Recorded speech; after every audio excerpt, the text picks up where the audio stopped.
She was already 10 years old, yet she couldn't even dress herself. Her parents had never truly cared about her. From the moment Mary was born, she was handed over to servants, and that upbringing shaped her into a spoiled, bossy child. Even when a sudden accident took both her parents' lives, she didn't shed a single tear. Just like that, Mary became an orphan and was sent back to England. What she didn't know was that her life was about to change completely. A group of children stood in line, waiting for their families to pick them up. When it was Mary's turn, the staff called her name several times, but no one answered. It wasn't until night fell and everyone else had left that Mrs. Medlock finally arrived. She was the housekeeper of the estate, sent by Mary's uncle to bring her home. Mary's aunt had died during childbirth 10 years earlier, leaving Mr. Craven devastated and rarely present at the manor. The housekeeper warned Mary in advance. Mr. Craven has a terrible temper. He won't see you, and he won't care much about you either. But Mary clearly didn't understand her situation. She behaved just as she always had, ordering the housekeeper to dress her. Seeing her arrogant attitude, the housekeeper didn't indulge her at all, instead sternly telling her to stay in her room. Mary was furious and had no choice but to try putting on her shoes herself. Just then, she thought she heard faint crying. She quietly slipped out of the room and followed the sound. The old mansion felt eerily silent, with spiderwebs covering the stairways.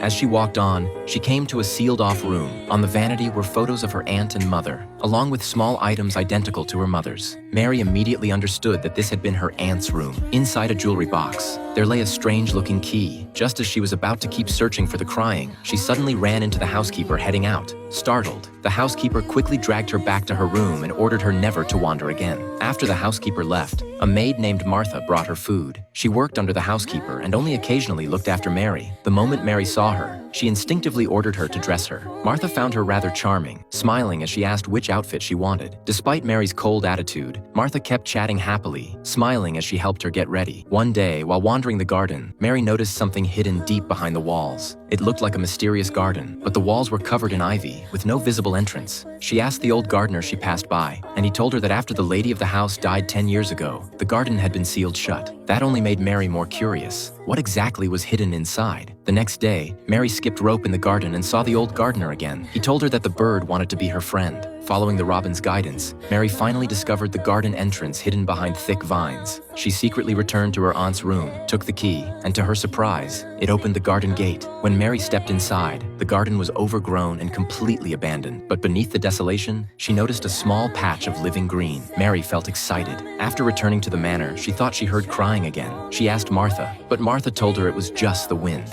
That day, as Mary prepared to go to the garden, a crow suddenly flew straight at her. The crow belonged to a young boy. Mary recognized him as Dickon, Martha's brother. Dickon had a natural ability to communicate with animals. He removed Mary's gloves and told her to feel the animals with her bare hands. Then he took her to the secret garden. This garden's not dead.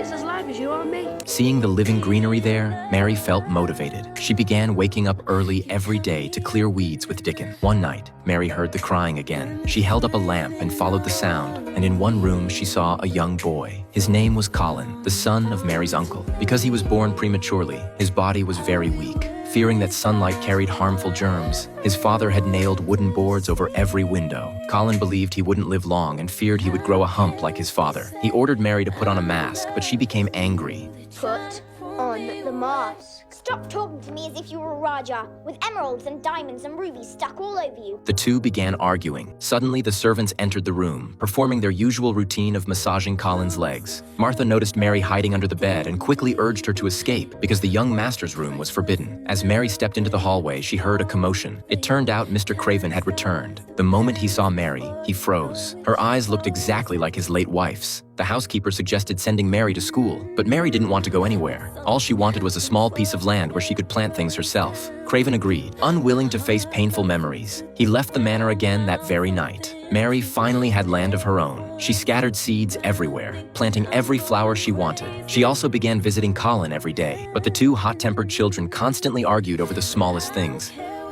I'll clench my teeth together and never tell you one thing.